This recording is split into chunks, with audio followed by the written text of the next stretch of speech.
an kan wagalini an filɛbagaw an tɛ sɛgɛn an lajɛ la su ani tile ani ɲakuma bi ye araba ye avril kalo tile fɔlɔ san 2026 bi kunnafoni b'an bolo k'u da o tulo kan ni wagati tasuma kasara bɛ ka caya an fɛ yan kosɛbɛ Mali kɔnɔna ni an bɔra yen nɔ chinois ye u ka drone kura dɔ yira drone min ɲɔgɔn tɛ mɔgɔ bolo ni wagati in na aw bɛna faamuyali ko ɲuman sɔrɔ n'an ka kunnafoni dili kɛnɛ kɔnɔna na. kunnafoni daminɛna burundikaw fɛ tasuma ye burundi armée ka mɔgɔ mara yɔrɔ dɔ minɛ burundi capitale kɔnɔna na kun tarata ka dugu jɛ bi araba la burundi armée ka mɔgɔ mara yɔrɔ dɔ tasuma ye u minɛ tasuma in fanga bonyana kosɛbɛ mugu pɛrɛn-pɛrɛnna mɔgɔw ja wulila kɛra mɔgɔ kɔnɔ ka fɔ coup d'état bɛ ka labɛn nka min armée ka militaire min capitale yɛrɛ la olu ka mɔgɔ mara tasuma ye yɛrɛ minɛ kibaruya y'a yira k'a fɔ ko ni burundi armée ka mɔgɔ mara yɔrɔ la belebele de ye ta tasuma filɛ ka nin min minɛ nin ye.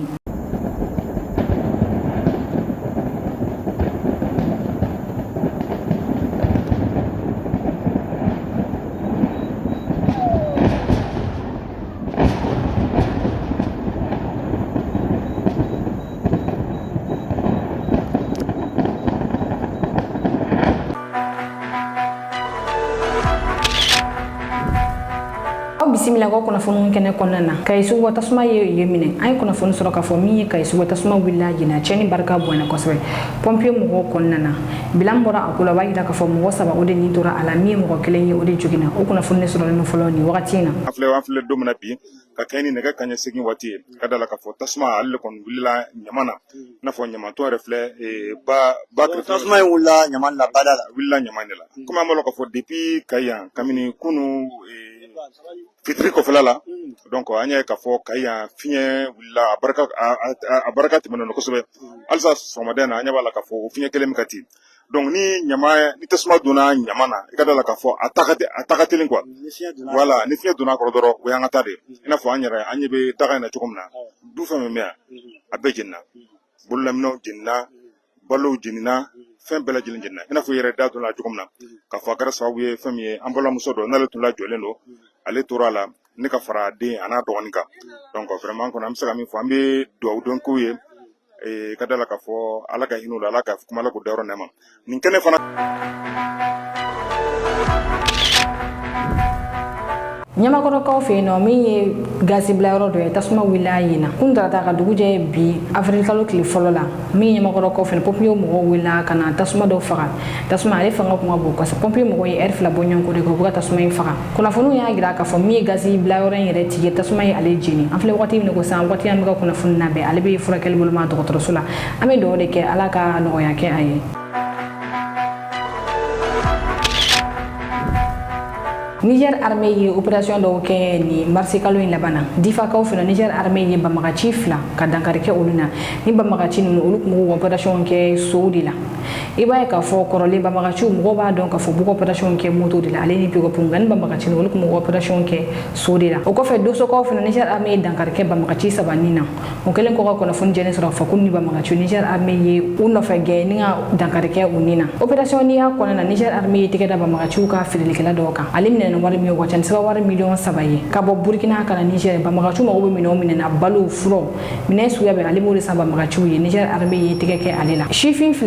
Niger armée ye tɛgɛ kɛ o fana sifin olu bɛ rébellion de la nka o tɛ djihadistes ye o téléphone fuyelen kɔ a yira k'a fɔ ni djihadistes bɛ ɲɔgɔn kuma ɲɔgɔn ya o la Niger armée ye tɛgɛ kɛ olu fana na Niger télévision so mɔgɔw ye jamu fara ɲɔgɔn kan a ko la aw ni an ka janga jaw lajɛ ɲɔgɔn fɛ. Le dimanche 29 mars dans le secteur de Gashgar près de Garindogo, une patrouille de routine a détecté puis neutralisé 2 éléments terroristes affiliés à Boko Haram se déplaçant à cheval. L'action a également permis la récupération de 2 fusils d'assaut AK-47 accompagnés de leurs chargeurs ainsi que la saisie de 2 chevaux utilisés par les assaillants. À Dosso, dans le cadre de l'opération Damissa, en fin de soirée du samedi 28 mars 2026, suite à l'exploitation de renseignements faisant état de la présence de 3 éléments terroristes formellement identifiés aux abords de la localité d'Angolruga. Un détachement des forces de défense et de sécurité de la zone a été immédiatement engagé.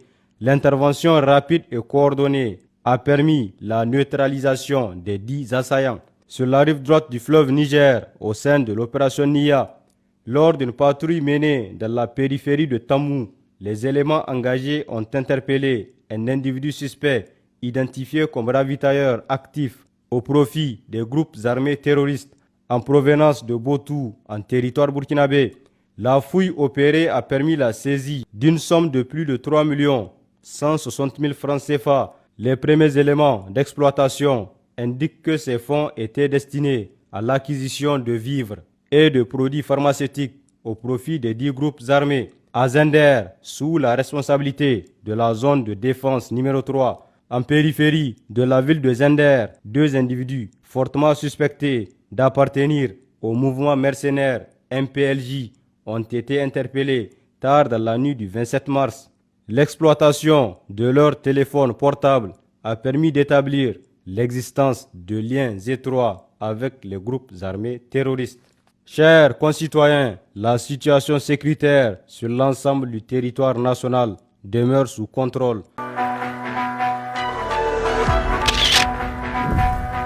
Kunnafoni filana chinois ye drone kura dilan ni drone chinois ya ira kunu ni drone min be minɛnw de ta ale be wele ko drone cargo chinois ka drone cargo min filana ale be minɛn girinmaw de ta ka taa o livrer drone y'a ka vol fɔlɔ kɛ kunu a kɛra Chine aéroport la ni be wele ko Zhengzhou i b'a ye ka fɔ ni drone ale be se ka minɛn tɔn 3 bɔ ɲɔgɔn ko ta a be kilo 3,000 de boli drone misɛmani minnu be yen nɔ kɔrɔlen ni olu be heure 1 heure 2 boli i b'a ye ka fɔ olu ta ni mugu misɛmaniw ni ale ni minɛn misɛmaniw nka drone filɛ na be minɛn girinmaw ta ni ka taa olu livrer misaliyala ni jizon kɛra ni mɔgɔ be balo la ale be se ka malo tɔn 3 ta ka fara furaw kan ni ka taa ni olu ye ni ye ni fɔlɔ ye fɔlɔ ni ɲɔgɔnna tɛ mɔgɔ bolo ni machine de bolo ni wagati in na entreprise min ye ni drone dilan u ye a ja dɔ yira aw ni an ka jangan jaw lajɛ ɲɔgɔn fɛ. China sukses selesaikan penerbangan perdana pesawat kargo tanpa awak pertamanya, Chang Ying-ek, Selasa 31 Maret 2026. Pesawat yang juga dikenal dengan nama Norinco Luka ini sukses melakukan penerbangan perdana di Bandara Zhengzhou Shangji, Provinsi Henan, Cina Tengah. Kesuksesan uji terbang perdananya menjadikan pesawat ini sebagai drone kargo terbesar di dunia. Melansir China Daily, pesawat tanpa awak itu dikembangkan oleh perusahaan dalam negeri oleh China North Industries Group Corporation. Seluruh penerbangan Chang Ying-ek dikendalikan sistem cerdas pesawat, namun pemantauannya tetap dikendalikan oleh manusia. Pencapaian ini menandai terobosan signifikan bagi negeri tirai bambu di bidang transportasi tanpa awak cerdas kelas 7 ton. Global Times melaporkan, saat uji coba, pesawat mengaktifkan 2 mesin turboprop, lalu melaju mulus di landasan dan lepas landas setelah menempuh sekitar memungkinkan berbagai jenis barang diangkut.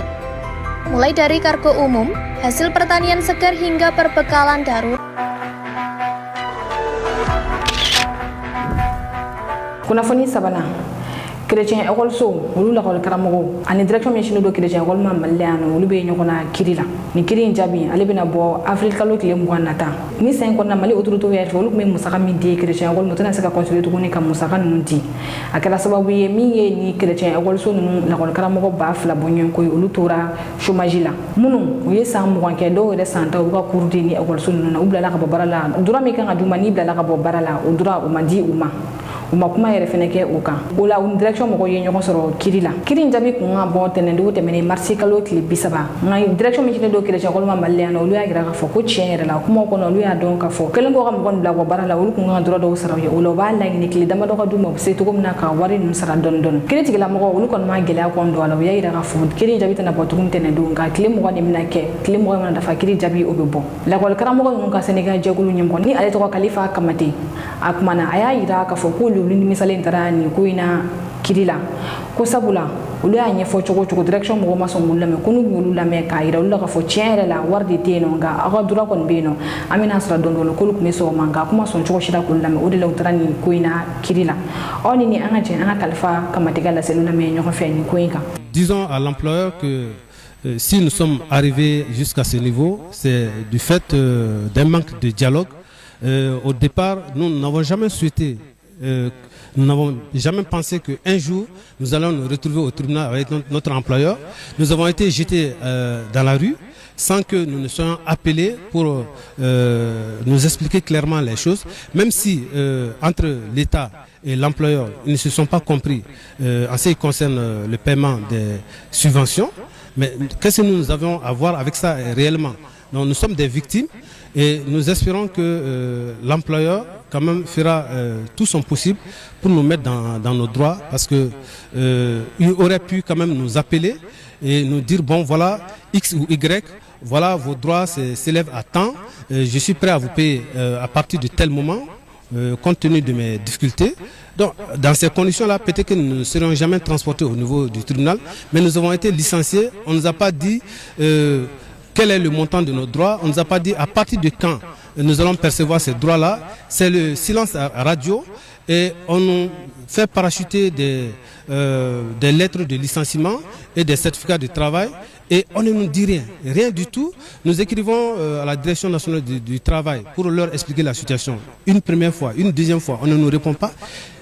Quel choix autre avions-nous sinon de nous rendre à la justice pour réclamer nos droits? En termes de droits, il faut compter quelques milliards, en tout plus de 5 milliards pour les 1645 employés que nous sommes, à peu près d'après ses propres statistiques. Nous faisons foi en la justice de notre pays et nous espérons que nous aurons gain de cause. Nos militants ont beaucoup souffert, 7 mois sans salaire, ce n'est pas une mince affaire. Donc voilà la raison pour laquelle nous sommes là aujourd'hui. Sinon, au départ, nous n'avions rien contre notre employeur. Kunnafoni nanna direction min ɲɛsinnen don Mali dugu jukɔrɔ nafolo ma olu ni u ka baarakɛlaw bɛ ɲɔgɔn na. Direction de la géologie et des mines ale ye cakɛda Mali kɔnɔ min ɲɛsinnen don Mali dugu jukɔrɔ nafolo ko bɛɛ lajɛlen ma. Olu ka bolofara dɔ bɛ n'u bɛ wele ko PDRM olu ye bolofara ye minnu u bɛ ɲinini kɛ fo ka taa se sanu ma Mali kɔnɔna yan nɔ. Nin bolofara in bɛ yen nɔ kabini san 2012 nka kabini san 2012 i b'a ye k'a fɔ musaka min kan ka di ninnu ma n'o ye premier o ma di u ma. Olu bɛ baara kɛ jamana ye. Musaka min kan ka di u ma kun jamana y'a sɔrɔ wagati min na a bɛ a di u ma nka i b'a ye k'a fɔ wari a fosi de ma di u ma. Wa Senegal jɛkulu ɲɛmɔgɔ ni ale tɔgɔ Adama Kulibali a y'a yira k'a fɔ Buguni Lithium Société minnu bɛ yen nɔ a dayɛlɛli baaraw la olu taara a baaraw kɛ san 1 ani kɔ bi a gafew gouvernement ma bolonɔ bila kɛ a la. A y'a yira fɛnɛ k'a fɔ olu ka nin bolofara in baarakɛla dɔw bɛ kalo 20 na bi sara 1 a ma di u ma k'u bɛ welewelemada kɛ gouvernement ye ni mɔgɔ ninnu ye denbayatigiw de ye musaka dɔw ka di u ma u bɛ se cogo min na k'u yɛrɛ dɛmɛ ni a ye cogoya min na aw ni an ka jɛ an ka laseliw lamɛn ɲɔgɔn fɛ. Bon min kelen don k'an tɔɔrɔ bi komi an ka secteur direction nationale de la géologie yɛrɛ min n'i y'a fɔ fɛn kɔnɔna so min n ko anw de sigilen don ka dugu nafolo fɛsɛfɛsɛ an bɛ baara kɛ ni sariya gafe n'o ye code minier ye mɔgɔ mɔgɔ i mana bɔ kɔfɛ ka na i bɛ passer anw de fɛ an bɛ yamaruya papier d'i ma i ka ɲinini kɛ n'i bɛna bɔli fana kɛ o papier fana bɛ d'i ma donc an b'o baaraw la a mɛnna fo service rattaché dɔ bɛ yen n'a fɔra ma ko programme pour le développement des ressources minérales n'o PDRM n'o de ye DG yɛrɛ ka baarakɛ bolo ye sur le terrain n y'a fɔ so min ko société minière minnu filɛ nin ye olu baarakɛlaw de kɛra sababu ye ka a kun fɔlɔ bɔ a découverte fɔlɔ kɛ o baaraw senfɛ an ka mɔgɔ caman bɛ o nin tora a la an bɛ tasi bila k'u ye dɔw bɛ retraite la bon kelenninw bɛ yen minnu ma taa bon hakili la service min bɛ nin baara in ba in bɛ kɛ k'a fɔ ko hali bi depuis 2012 an bɛ permis de découverte in na ko k'a di baarakɛlaw ma a ma sɔrɔ chaque fois n'a ye la sanfɛ a bɛ fɔ ko a bɛ taa conseil des ministres la après a bɛ jigin chaque fois a bɛ taa a bɛ jigin mais cette fois-ci code gafe 2023 a yirala k'a fɔ ko prime kan ka d'a ma sɛbɛsɛbɛ la parce que vérificateur ni fɛn minnu bɔra la olu y'a ɲɛfɔ k'a fɔ ko an ni prime ka kan donc u bɛ ka ta ba la mais an bɛ fɛ a ka teliya pour que au moins an k'a sɔrɔ a kana kɛ kɔrɔlen ninnu an bɛ espérer a fɔ ko wayi a ɲɛnabɔtɔ don an bɛ bɔ min kalama a bɛ tila ka segin ka na donc laɲini ye dɔw ye laɲini filanan ye lithium minnu min dayɛlɛ la ko lithium ko ale bɛ kɛ ka batterie dilan o lithium an ka mɔgɔw bɛ ka taa expédition na nin y'a san 1 a fɔra k'u bɛ sara a fɔr'u ye a daminɛ la u sɔnna ka a baara kɛ k'u bɛ ka sara kɔnɔ sinon ni mɔgɔw don u b'a fɔ k'u tɛ taa ka sɔrɔ u sara ma di donc mais ninnu jɛra n'a ye faso ko don k'a fɔ ko an bɛ taa baara kɛ ni fɛn ɲɛnabɔra an bɛ ko y a pas de problème donc protocole de kɛra mais protocole ma signé an bɔra min kalama ko protocole bɛ bon ministère finance ka niveau la parce que an ye sɛgɛsɛgɛliw kɛ ko protocole bɛ yen bon hali bi a ma signé n'i y'u san kelen ye u bɛ taa baara la u ti ka sara donc laɲini ye an b'a ɲini autorité fɛ u k'o yɔrɔ lajɛ pour que au moins o sara bɛ se ka kɛ u k'a bila u ka hakɛ kɔnɔ bon laɲini dɔ fana bɛ yen o ye PDRM baarakɛlaw c'est à dire contractuel bon PDRM la fonctionnaire bɛ yen PDRM yɛrɛ ka contractuel bɛ yen maintenant PDRM ka contractuel n'i y'u kalo 20 u ti ka sara kalo 20 presque 100 fila oui u ti ka sara bon an bɛ autorité fo parce que nin t'a a siɲɛ fɔlɔ ye dɔ kɛra u sera ka kalo 10 ɲini k'a di o tɛmɛna.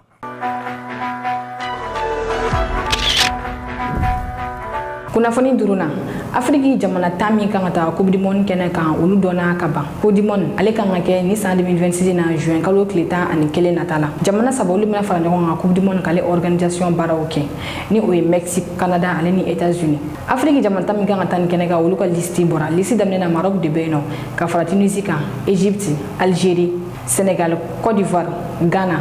Afrique du Sud, Cap-Vert fo ka taa se République démocratique du Congo ma. Mun ni Afrique jamana 10 minnu bɛna ye Coupe du Monde kɛnɛ kan. Ni y'a siɲɛ fɔlɔ ye Afrique jamana 10 ka taa Coupe du Monde kɛnɛ kan sabula kɔrɔlen b'a ye k'a fɔ Afrique jamana 5 o de tun bɛ taa Coupe du Monde kɛnɛ kan nka wulikajɔw kɛra k'a jira k'a fɔ Afrique jamana 30 ani kɔ olu bɛ compétition kɛ mɔgɔ 5 o de bɛ bila ka taa. Europe min tɛ o bɔ olu ka jamana caman de bɛ taga. O la wulikajɔ ninnu jaabi jara i b'a ye k'a fɔ Afrique jamana 10 ni san 2026 olu bɛ taa Coupe du Monde kɛnɛ kan. Coupe du Monde daminɛ don ne bɛ kɛ juin kalo tile 11 min ye Mexique yɛrɛ ale ni Afrique du Sud olu de bɛ ɲɔgɔn sɔrɔ n'o bɛ kɛ Afrique ka jeu fɔlɔ ye a don.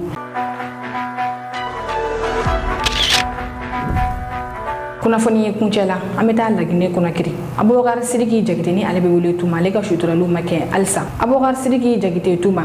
bi y'a dɔgɔkun kelen ni ale fatura sabula ale fatura arabalo tɛmɛnen marisi kalo tile 25. Kunnafoni tun y'a jira k'a fɔ ko ale sukuyali ma ta kɛ Manjana ni o ye a yɛrɛ bɔdugu ye Mali ni Laginɛ frontière la. Nka o kɔfɛ a ka mɔgɔ minnu bɛ Conakry olu ye communiqué kɛ k'a jira k'a fɔ ko Tuma ka su bɛna don Conakry yɛrɛ de n'o bɛ kɛ avril kalo tile 3 n'o bɛ bɛn jumadon ma. K'a su koyali o bɛ kɛ Conakry misiriba la janazaw bɛ kɛ yen yɔrɔ la. Tile fila o communiqué in kɔfɛ min ye Tuma Jakite somɔgɔw yɛrɛ ye olu fana bɔra ka weleli kɛ k'a jira k'a fɔ k'olu den de u bɛ fɛ a sukoyali a ka kɛ a bɔdugu la ni o ye Manjana ye. A kuma cayara kosɛbɛ nka siga kɔni tɛ min na Tuma su cortège wulila ni a ye k'a kun da Manjana kan. An filɛ waati min ko sisan Tuma su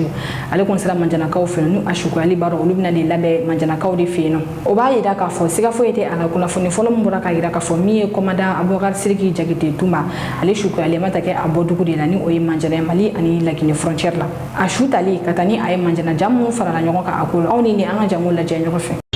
Voilà, salam alaikum la famille. Tumba a subra do Manjana ya bi an bɛɛ ye hôpital préfectoral de Dalate k'a l'accompagner voilà do Morkula.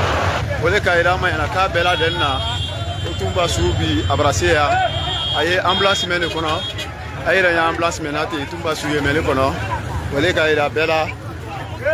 o Tumba su abrana donc ma yana ka bɛɛ lajɛlen ye bɔ kalama ka ira ko Tumba su brana bi présentement ye Manjana ya wole ka ira an balima bɛɛ lajɛlen na ma yana ka bɛɛ mi Laginɛ kɔnɔ mi ya kɔ kan donc wole ka ira bɛɛ la o Tumba su abrase Manjana ya bi bi nɔ an y'a fɛ k'a bila hôpital préfectoral de Manjana an ye ambulance mɛn na ten donc a su ye mɛn ne kɔnɔ ten an ye a recherche min kan k'a bila Morkula donc wole ka ira balima bɛɛ lajɛlen na a yɛrɛ ɲa ye jama la donc wole ka ira bɛɛ lajɛlen na ko Tumba su de yɛrɛ yan ten a yɛrɛ ɲa yira Morkula kɔnɔ ten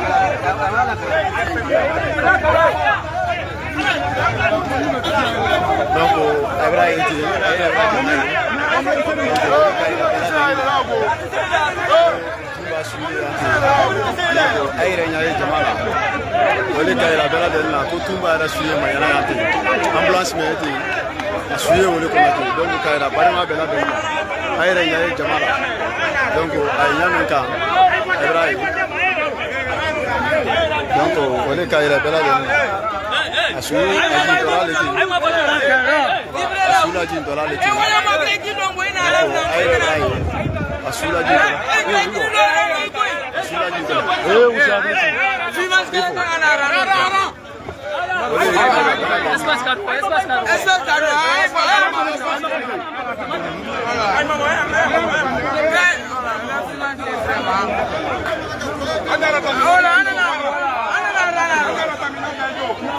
voilà yɛrɛ bɛ jama lɔ ni ye ten bɛɛ pɛrɛn de ten a su ye na ko a bila mɔrɔku la donc a yɛrɛ ɲaya la an ye hôpital préfectoral de Mangala le ten bɛɛ labɛnni na ko a yɛrɛ ɲa bɛ ni bɛɛ ye préparation de la ten suri bɔ ambulance kɔnɔ yanni ka la don mɔrɔku la donc an bɛɛ pɛrɛnni wele la ten donc sɔrɔsi yɛrɛ na tɔ kana suma lɔ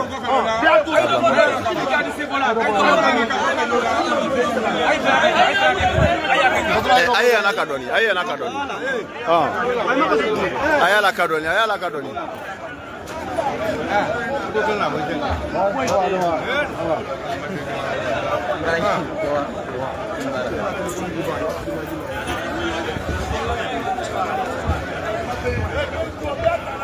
ay belo lo dia ay belo belo aya to autorité donc ko wa ko malo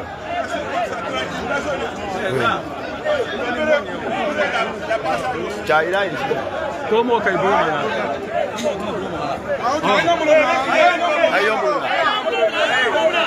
ay rebraité donc c'est naturalité donc ay yala c'est naturalité ay wa ko fa ay go abramo sila ay no bolo ha ay no bolo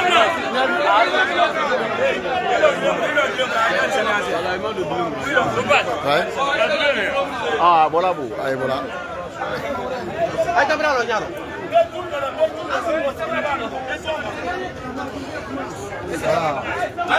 ay rebra jamalo ni eti donc asuye la bolo le mati kabla morkula ole bade silama be ayanya be do suna to la leti kabla morkula le haut niveau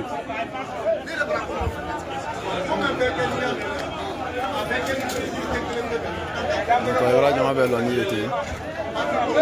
be lo ni eti ka suma kono ala do morkula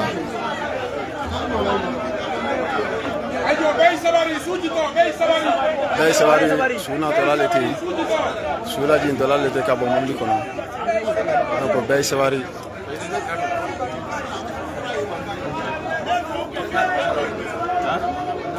ay rebra jama da kuyi donc bey sabari